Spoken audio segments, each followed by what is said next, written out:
Bendito seja o Senhor, bendito seja o nosso Salvador Jesus Cristo. Primeiro porque nos dá a oportunidade de estarmos aqui reunidos para celebrarmos esta Santa Eucaristia, e também a você que está aí na sua casa, rezando conosco, acompanhando toda a nossa programação e de modo especial esta Eucaristia. Hoje nós celebramos o terceiro domingo do tempo comum.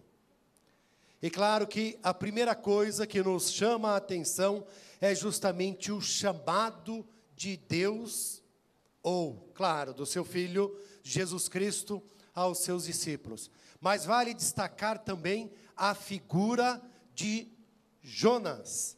Quem de fato era Jonas? Por que Jonas vai e ali cumpre o mandato de Deus para anunciar e chamar à conversão o povo de Nínive? É importante nós entendermos quem é e por que vai lá e o que acontece, inclusive, com Jonas. Se nós voltarmos um pouquinho antes do trecho que nós acabamos de ouvir, ali foi justamente quando Jonas foi vomitado pelo peixe, pela baleia.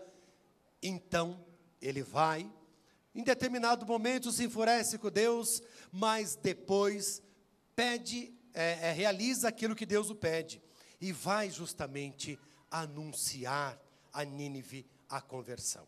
Só que depois que ele volta de Nínive, novamente, aí um trechinho depois do que acabamos de ouvir, novamente ele se enfurece com Deus.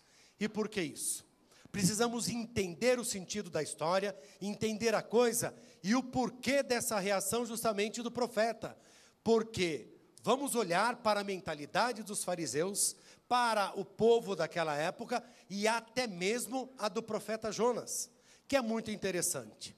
O que Deus fez com o povo de Israel? Os libertou das garras do Egito, os fez atravessar o Mar Vermelho a pé enxuto, fez alcançar a terra prometida. Então eles diziam: nós somos a raça eleita, nós somos o povo escolhido, a nós pertence tudo que Deus reservou para o mundo. E essa é a mentalidade de Jonas.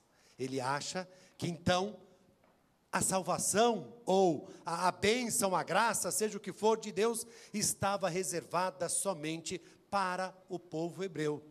E de repente Deus dá o prazo vamos dizer, 40 dias para Nínive se converter, e no primeiro dia eles acolhem a palavra de Deus, colocam-se em penitência, mudam completamente de vida, e ali então o profeta vai perceber que a palavra de Deus é para todos. E esse é um desafio para nós, que muitas vezes achamos que somos possuidores da palavra, somos possuidores da graça e da bênção de Deus. E a bem na verdade, Deus age com a sua graça, a ação do Espírito acontece aonde Deus assim o quer. Nós não somos chamados a ser possuidores disso. E o profeta, então, Jonas vai entender justamente que a palavra não estava reservada somente para o povo hebreu, mas está aberta a toda a humanidade. E é muito interessante porque a palavra de Deus deve tocar a nossa vida, deve tocar o nosso coração e deve gerar mudança em cada um de nós. Porque senão não tem sentido. A palavra é viva, a palavra é eficaz, ela, como dito, gera vida nova. Só que eu preciso estar aberto à graça de Deus e aberto para que a palavra gere transformação em minha vida. Coisa que no início faltou ao povo de Corinto. Na segunda leitura, o apóstolo Paulo chama os membros da comunidade de Corinto para que realmente vivessem neste mundo, mas tendo a consciência que não pertencem a este mundo, porque foram resgatados por Deus. E resgatados por Deus, são chamados a viver nesse mundo como se nada possuísse. Agora, por que o apóstolo Paulo chama justamente a atenção do povo a essa condição? Porque, embora eles tenham acolhido a palavra, eles não deixaram com que a palavra transformasse verdadeiramente o coração deles. então vivessem primeiro como se nada tivesse acontecido. E depois, na esperança, na perspectiva da vinda do reino. Então, bom, se o reino virá em breve, vamos aproveitar a vida, vamos comer, vamos beber, vamos cair na fornicação, vamos fazer tudo, porque neste mundo o tempo está acabando, o reino está próximo. E o que o Paulo vai chamar a atenção justamente da necessidade da mudança, vivendo neste mundo, sabendo da brevidade desse tempo, porque imaginavam eles, mas nenhum de nós, nem o próprio Filho sabe quando será isso, mas somente o Pai. Então o apóstolo diz, bom, vivamos, sabendo que o reino está próximo, mas não vamos estar nos aproveitando dessa situação, não vamos viver na condição de que devemos fazer tudo e assim por diante. Aliás, para um simples fato de conhecimento, histórico, inclusive, que faz parte da história da salvação e da própria Sagrada Escritura, Nínive, a época de Jonas, era uma cidade fabulosa, uma grande cidade, oferecia tudo, dava tudo para o povo, e o povo vivia como bem queriam. Por isso que Deus chamou o profeta para anunciar e chamá-los à conversão. Corinto, já na época de Jesus, no tempo da graça de Deus, o nosso tempo, é uma cidade, também uma das cidades mais importantes daquela região. Uma grande cidade, onde também se ofereciam tudo. E aí, justamente, a dificuldade de se desligar das coisas do mundo para se ligar a Deus. Por isso que quando Deus chama, Ele toca o coração e no chamado, cada um de nós que responde, deve abrir-se para que haja a transformação. E aí nós entramos no Evangelho, o chamado de Cristo para os primeiros discípulos, para aqueles que realmente tornaram-se pescadores de homens.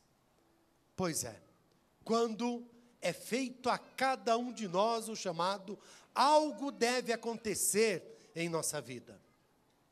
Primeiro, a resposta.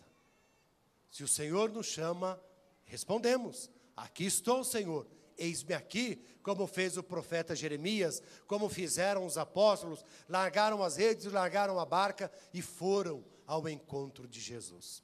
E a resposta de fé que somos chamados a dar ao Senhor, não é simplesmente dizer sim, Senhor, e basta, mas para responder ao Cristo, é preciso, acima de tudo, nessa resposta verdadeira, deixar o seu projeto acontecer em nós, a sua vontade acontecer em cada um de nós, e ao mesmo tempo realizar o projeto de Jesus no anúncio e no testemunho do seu Evangelho.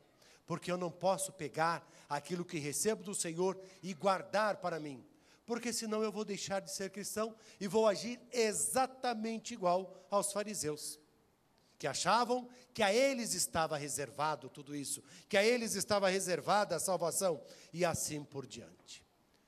Primeiro, acolher o chamado de Deus a cada um de nós. Depois, com muita confiança de fé, responder a esse chamado. E respondendo a esse chamado, colocar-se numa atitude de total abertura ao próprio Cristo, para que realmente o que Ele tem a fazer a cada um de nós, que Ele o faça. E isso exige de nós entrega e confiança. Porque eu não posso dizer, sim, Senhor, vou segui-lo, sim, Senhor, eis-me aqui, Tu és o Messias, o Filho do Deus vivo, ponto e basta. Não, eu preciso dizer, eis-me aqui, Senhor, Tu és o Messias, o Filho do Deus vivo, mas devo acolher realmente a vontade de Deus e a própria prática de Jesus. Amor, justiça, bondade, misericórdia e tantas outras coisas. Porque o grande desejo do apóstolo Marcos é justamente nos mostrar quem é Jesus. E começa mostrando que ele é o Messias, o Filho do Deus vivo. Depois, aquele que nos sustenta e que nos dá a salvação, porque sofre, morre, mas ao terceiro dia ressuscita por cada um de nós. E o trecho que nós acabamos de ouvir começa justamente com o chamado dos discípulos, o chamado dos apóstolos, melhor dizendo, o início da vida e do ministério de Jesus. E ali então vai-se justamente mostrando quem é o Senhor. Vai nos mostrando de fato que Ele não é aquele que é somente para ser seguido, mas é para segui-lo, deixando a sua palavra ser transformada e ao mesmo tempo caminhando com Cristo, falando dele para todas as pessoas que passam pelo nosso caminho e aquelas das quais nós também somos chamados a passar. Por isso, caros irmãos, Deus age, o Espírito Santo age aonde bem o quer. E nós precisamos, como o próprio apóstolo Paulo, o próprio apóstolo Pedro vivenciaram ali, e Pedro vai dizer, de fato, a salvação é para todos. Então nós, cada um de nós, somos chamados a quê? A acolher a salvação, que é o próprio Cristo, mas também anunciar esta mesma salvação aos nossos irmãos. Ou seja, proclamar a boa nova de nosso Senhor Jesus Cristo. E isso sem medo, porque quem vai nos sustentar no anúncio e no testemunho é o próprio Senhor Jesus. É por isso que ele disse aos discípulos, quando estiveres diante das pessoas, diante dos tribunais, não tenhais medo com aquilo que vais falar, porque o Espírito falará em vós.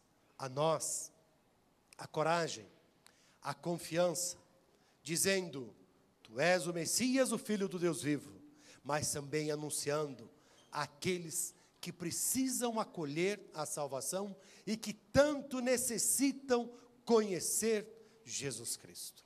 Peçamos ao Senhor que nos conceda a graça de termos a coragem de anunciar a Tua palavra, a graça de nos deixarmos ser transformados por Ele, e que você possa dizer, sim, Senhor, Tu és o Messias, o Filho do Deus vivo. Eu creio, acolho a Tua vontade em minha vida, acolho a Tua palavra em meu coração, vivo essa mesma palavra. E assim, Senhor, como eu creio, eu quero anunciá-la, eu quero testemunhá-la. Me chamastes, pela força do Seu Santo Espírito, me sustente, para que eu possa ser enviado, para que eu possa proclamar o Seu amor a todas as pessoas. Que assim seja. Amém.